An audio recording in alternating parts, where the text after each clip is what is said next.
మీరు వచ్చినప్పుడు మీరు ప్రజల మధ్యలో ఈ 1,116 రూపాయలు కేసీఆర్ ఇచ్చిర్రు, మరి మీరు వచ్చిరు కదా తులం బంగారం తీసుకొచ్చి ప్రజలకు ఇస్తున్నారా అని నేను అడుగుతాను. మీకు భయం అవుతుందా? ఎందుకు ఇస్తలేరు? నేను దయచేసి అధికారులకు కూడా హెచ్చరిస్తా ఉన్నా. నేను జిల్లా కలెక్టర్లకి, ఆర్డీఓలకి, ఎంఆర్ఓలకు కూడా చెప్తా ఉన్నాను, అధికారం ఎవరిది శాశ్వతం కాదు. మీరు రూల్స్ ప్రకారం పోండి.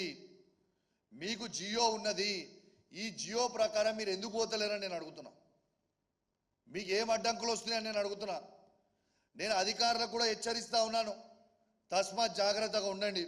ఇవ్వండి, బ్లాక్ బుక్ రెడీగా చేసిన ఏ అధికారి ఎక్స్ట్రాలు చేస్తుర్రో ఇలా ఈ బ్లాక్ బుక్లో మీ పేర్లన్నీ ఎంటర్ చేస్తున్నా. రేపు మా పార్టీ అధికారంకి వచ్చిన తర్వాత మీకు అన్ని బ్లాక్ డేసే ఉంటాయి బిడ్డ, తస్మాత్ జాగ్రత్త అని చెప్తా ఉన్నాను అధికారులకి.